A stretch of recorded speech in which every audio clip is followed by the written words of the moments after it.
চীনে V day পালনের জন্য চলছে চূড়ান্ত প্রস্তুতি। বেজিংয়ের তিয়ানমেন স্কয়ারে সেনা, নৌ ও বিমান বাহিনীর সদস্যরা প্রতিদিন অংশ নিচ্ছেন মহড়ায়। জাতীয় পতাকার সম্মান প্রদর্শন থেকে শুরু করে ভারী অস্ত্র-শস্ত্রের প্রদর্শনী, সবকিছুর অনুশীলন হচ্ছে অত্যন্ত শৃঙ্খলার সঙ্গে। কুচকাওয়াজে যুক্ত হয়েছেন অনেক নতুন সদস্য, যারা আগে কখনো অংশগ্রহণ করেননি বড় কোনো অনুষ্ঠান বা সমাবেশে। তাদের শেখানো হচ্ছে নানা কৌশল, এমনকি তাদের প্রস্তুত করা হচ্ছে মানসিকভাবেও।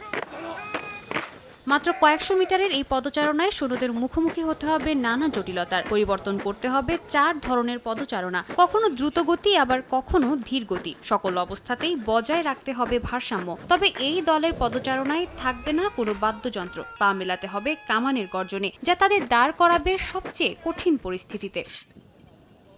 দলের নেতৃত্ব থাকবে সামনের সারির 3 স্কোয়াড লিডারের কাঁধে। চকচকে তলোয়ার হাতে ঠিক রাখতে হবে ছন্দ, প্রতিটি ভঙ্গি হতে হবে একই রকম। তাদের ওপরেই নির্ভর করবে পুরো ইউনিটের তাল। 7টি কমান্ডের পর নিখুঁতভাবে থামাতে হবে মার্চ, যেখানে মনোযোগী হতে হয় সকল সদস্যকে। তবে সবচেয়ে বড় দায়িত্ব থাকে পতাকা বাহকের, কারণ পতাকা খোলার মুহূর্তকে ঘিরেই তৈরি হয় আবেগঘন পরিবেশের।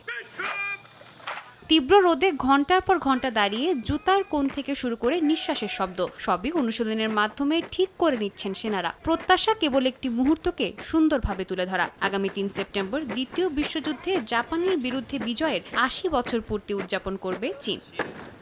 সাদিয়া তাসনিম, সময় সংবাদ।